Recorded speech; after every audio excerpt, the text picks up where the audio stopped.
You're lying in bed. The room is quiet. You can feel yourself getting heavier, sinking, drifting off.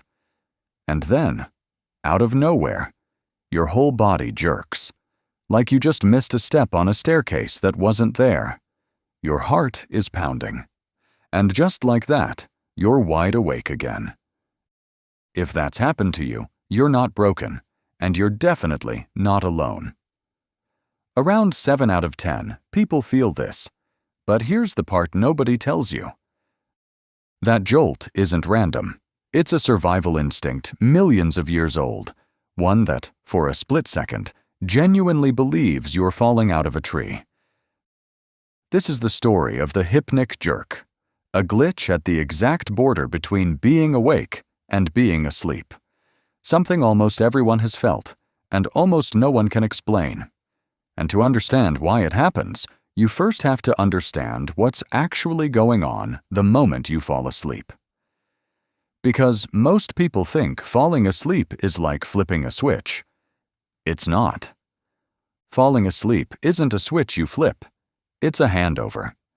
Your brain and your body slowly pass you across a border from awake to asleep.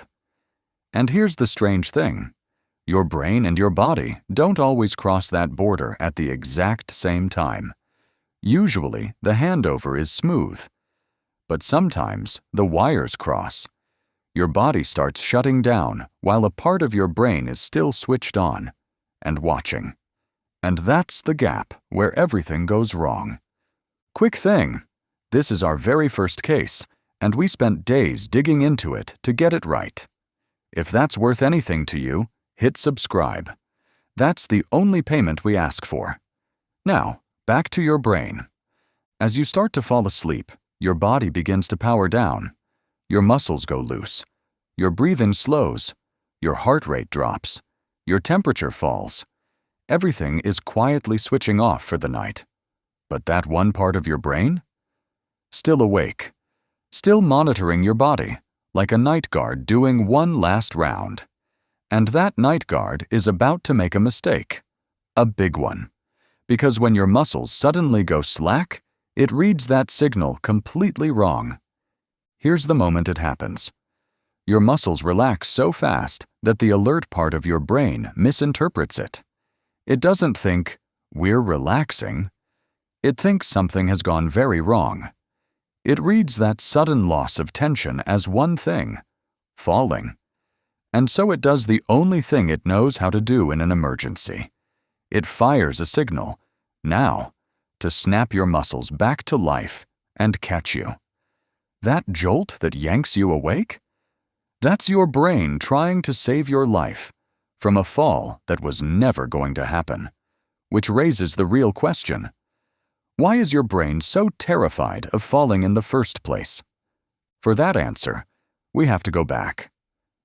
Way back, to long before beds, before houses, to our distant ancestors. Millions of years ago, our ancestors slept in trees. It was safer up there, out of reach of the predators on the ground. But sleeping in a tree comes with one obvious, deadly problem. If your muscles relax too much while you doze off, you fall. And a fall from that height could kill you. So evolution may have wired in a reflex. The instant the body feels that dangerous letting go, it fires a sharp jolt to grab back onto the branch. The ones with that reflex survived the night. The ones without it didn't. And you may have inherited that ancient alarm, still firing today, in a soft bed, on solid ground, where you were never going to fall at all. Which explains something else you've probably experienced. The dream. Sometimes, right before the jerk, you dream you're falling. Off a cliff, down the stairs, through the floor. Ever wondered why the dream and the jolt happen together? Here's the twist. Your half-asleep brain feels the muscle spasm first. Then, a split second later, it scrambles to explain it. It invents a story to match the feeling. I jerked because I was falling. So the falling dream isn't the cause of the jerk. It's your brain writing a quick excuse after it already happened. Your mind is making up a reason for something your body already did. Now, why do some people get these constantly and others almost never? A few everyday things quietly crank up the odds. First, caffeine, especially late in the day. It keeps your brain switched on while your body tries to shut down, widening that dangerous gap. Stress and anxiety. A racing mind won't cross the sleep border cleanly. Being overtired. Strangely, the more exhausted you are, the harder your brain slams towards sleep, faster than your body is ready for. And intense exercise right before bed. It leaves your muscles primed and twitchy. So if these jerks bother you, the fix is usually simple. Ease off caffeine after midday. Wind down properly. Keep a steady sleep schedule. But that leaves one question people always ask. Is this actually dangerous? Here's the reassuring part.